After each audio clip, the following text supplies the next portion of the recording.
The hall was already glowing when I arrived, as if it had been waiting for something to happen long before anyone dared to admit it. Golden chandeliers swayed gently above rows of perfectly arranged tables, casting soft patterns of light across crystal glasses and white linen that looked almost too pure to belong to the kind of day that was about to unfold. Outside those grand doors, the world still pretended to be ordinary, but inside, every detail felt sharpened, like the quiet before a storm that refuses to announce itself until it is already too late to escape it. I remember pausing for just a moment at the entrance, my hand resting lightly on the edge of the door, listening to the faint music drifting through the air, the murmur of guests already seated, the careful laughter of people who believed they were part of a celebration that would go exactly as planned. My name was Eleanor. I told myself that name firmly, as if reminding myself I had every right to be here, because I had been invited, because Clara, my best friend since we were teenagers, had insisted I come.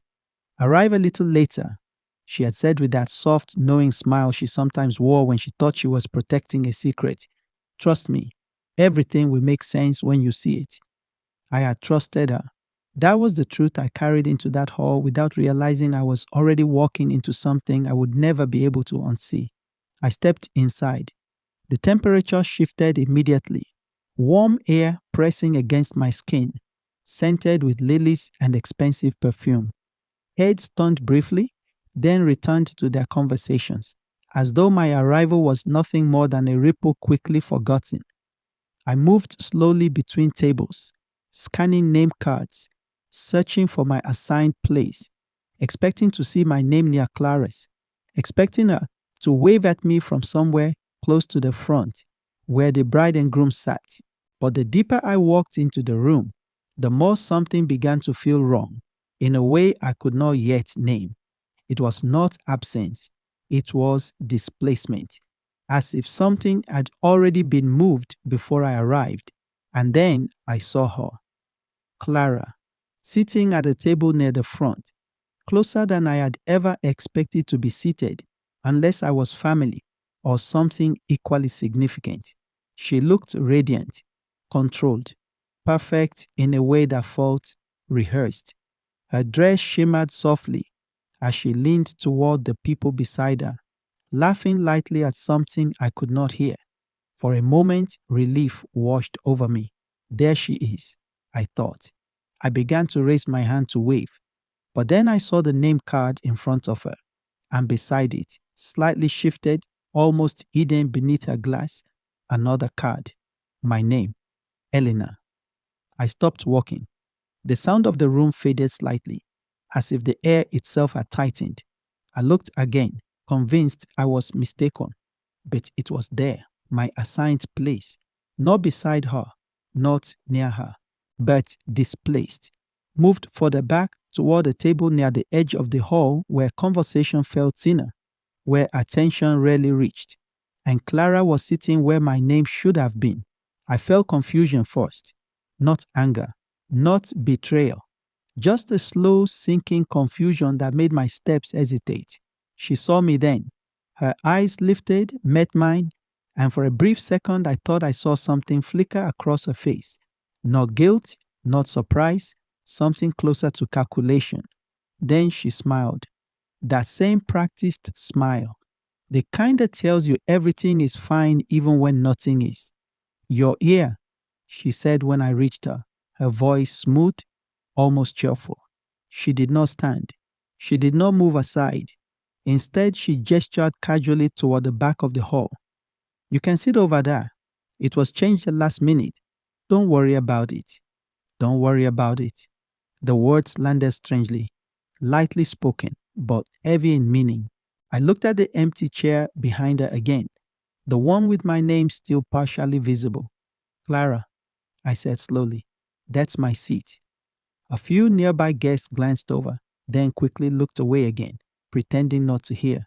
The music continued playing softly, violin notes drifting like nothing important was happening at all. Clara tilted her head slightly, her smile tightening just a fraction. "It was rearranged," she said again, softer this time, but firmer underneath. Please don't make this awkward today. Awkward. As if I was the disruption. As if I was the one disturbing the balance of a carefully built moment. Something inside me shifted, but I still did not fully understand what I was stepping into.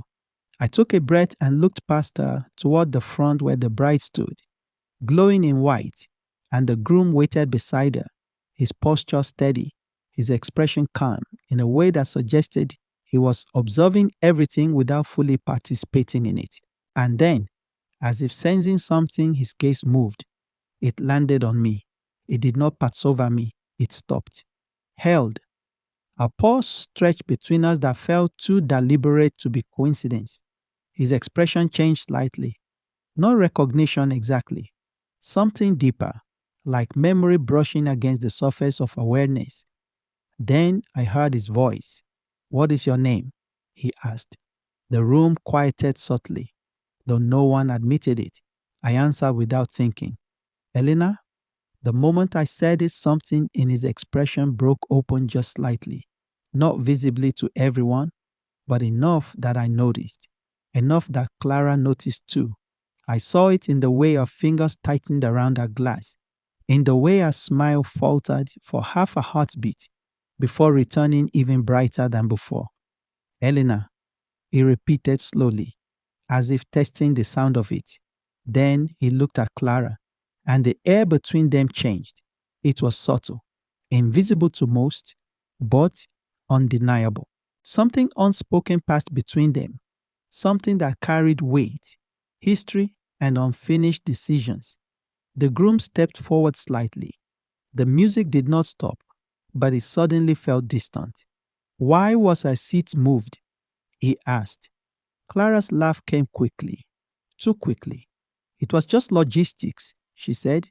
"You know how weddings are. Things change." But he was not looking at her anymore. He was still looking at me.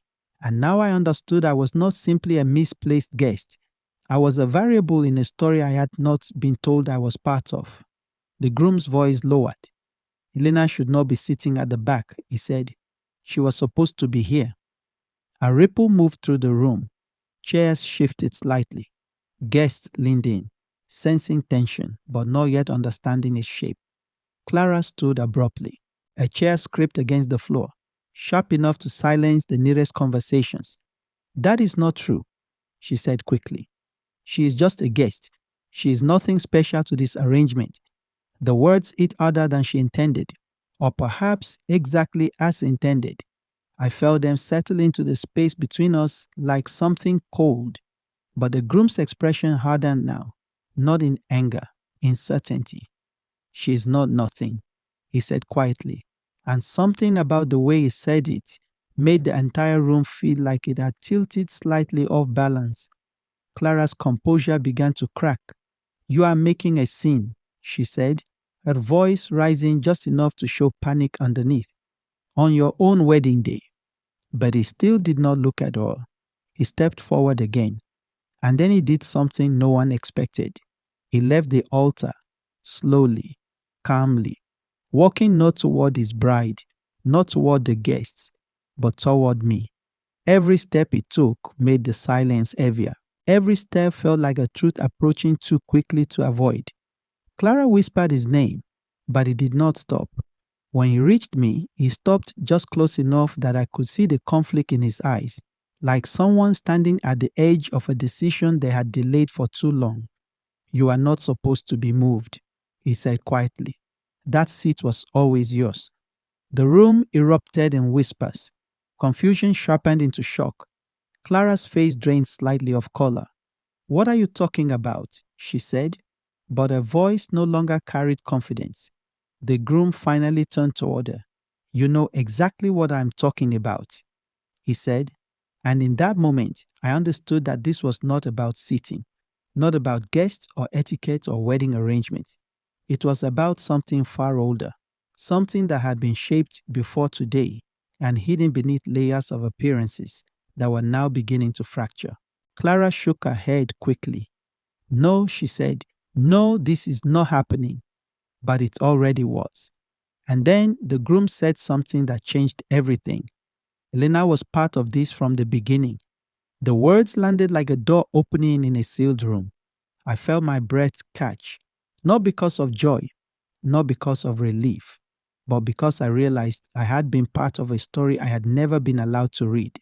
Clara stepped forward, her voice sharper now. "She is lying," she said. "She is trying to insert herself into something she does not belong in." But the groom's voice cut through hers. "Stop." Only one word, but it carried finality. Clara froze, not because she was physically stopped, but because she realized she was losing control of something she had carefully managed. I stood still, feeling the weight of every gaze in the room, now fully directed toward me. And for the first time, I saw not confusion, not exclusion, but revelation forming in fragments around me. The groom turned back to me, and his voice softened. "I did not think you would come," he said quietly. That sentence carried more meaning than anything else spoken that day. Clara's expression changed again, subtle but unmistakable. Fear, because she understood now that something she had tried to hide was no longer hidden. And in that realization, the entire room seemed to shift from celebration into exposure. The groom took a breath, then turned toward the guests. "This wedding," he said, "was built on incomplete truth." A wave of silence followed. No music, no laughter, just the sound of everything holding its breath. Clara's voice broke slightly. "You cannot do this," she said, but he already had. I did not move. I did not speak. I only stood at the center of something collapsing around the truth that had finally found its way into daylight. And then I understood the final part, the part no one had spoken aloud yet. I had not been removed from a seat. I had been removed from recognition, from acknowledgement, from a place in a story that others had tried to rewrite without me knowing. And now, in front of everyone, that rewriting was unraveling. The groom looked at Clara one last time. "You moved her," he said quietly, "but you did not erase her." The silence that followed was absolute. And in that silence, I realized something that would stay with me long after that hall emptied, long after the whispers faded, long after Clara stopped smiling at all. Sometimes betrayal does not arrive as destruction. Sometimes it arrives as rearrangement, a quiet attempt to decide where you belong without ever asking you who you are. But truth, when it finally arrives, does not ask permission to be seen. And when it stands in the open long enough, even the most carefully built illusions begin to break. The silence after the groom's words did not break. It deepened. It spread through the hall like something invisible pressing down on every shoulder, every breath, every half-formed whisper that dared not fully exist. Clara stood frozen for only a second longer than necessary, but that second revealed everything she was trying to hide. Then she forced a laugh. It came out thin, unstable, like glass cracking under pressure. "This is ridiculous," she said, turning slightly toward the guests as if searching for allies. "He is confusing things.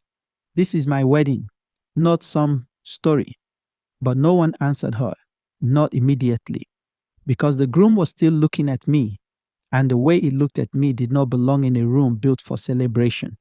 It belonged somewhere else entirely, somewhere unfinished, somewhere unresolved.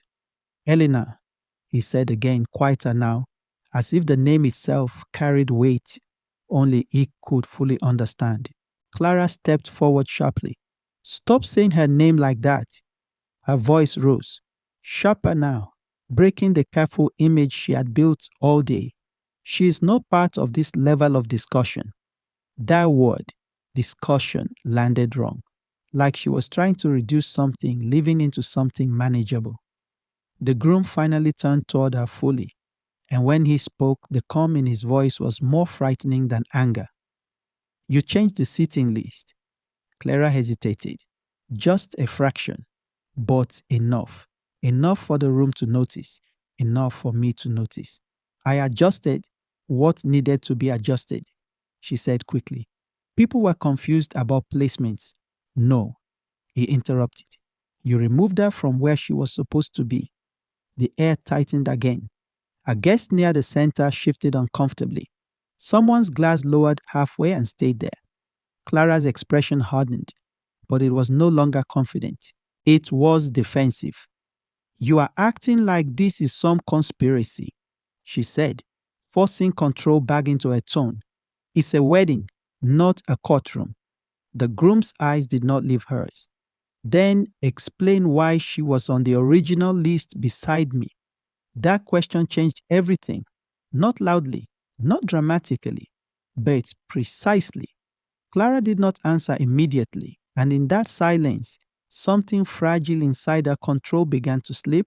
I felt it then.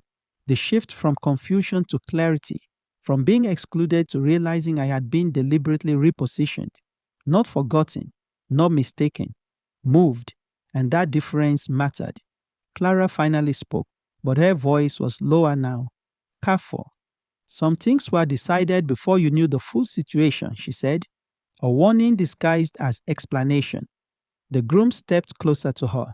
"Then tell me the full situation," he said. Clara looked at him, then at me, and for the first time her smile was gone completely. Only the truth she had avoided remained, standing silently between all three of us as the room waited for the next word that would either hold everything together or break it apart completely. The groom did not speak immediately after that. The silence held, stretched, and then began to feel heavier than the chandeliers above us, heavier than the guests who now no longer pretended not to watch. Clara's composure finally collapsed in pieces rather than one moment. "You're ruining everything," she said. But her voice no longer carried control, only a panic dressed as anger. The groom turned away from her without responding and faced me fully. For a long moment he simply looked at me, as if confirming something he had been afraid to say out loud. Then he spoke quietly, but clearly enough for the entire hall to hear. "You were never meant to be moved from that place." A ripple of whispers moved through the guests again, sharper now. Clara shook her head, but it was slower this time, like she was no longer fighting the truth, only delaying it. "You don't understand," she whispered, but no one asked her to explain anymore. The groom's voice lowered, steady and final. "I do understand. That's the problem." He stepped back from both of us, toward the center of the room, toward the altar he had just left behind. And in that movement, something settled, like a decision made too late to be undone.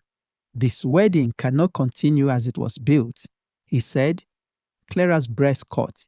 "You can't do this," she said again, but weaker now. Not a command, a plea. The groom did not look at her anymore when he answered. It already happened the moment the truth was spoken. I stood still as the room shifted around me. No longer celebration, no longer performance, but revelation. Clara remained where she was, no longer the center of anything. And as the murmurs filled the space she once controlled, I finally understood. I had not been placed in the wrong seat. I had been returned to the moment someone tried to erase.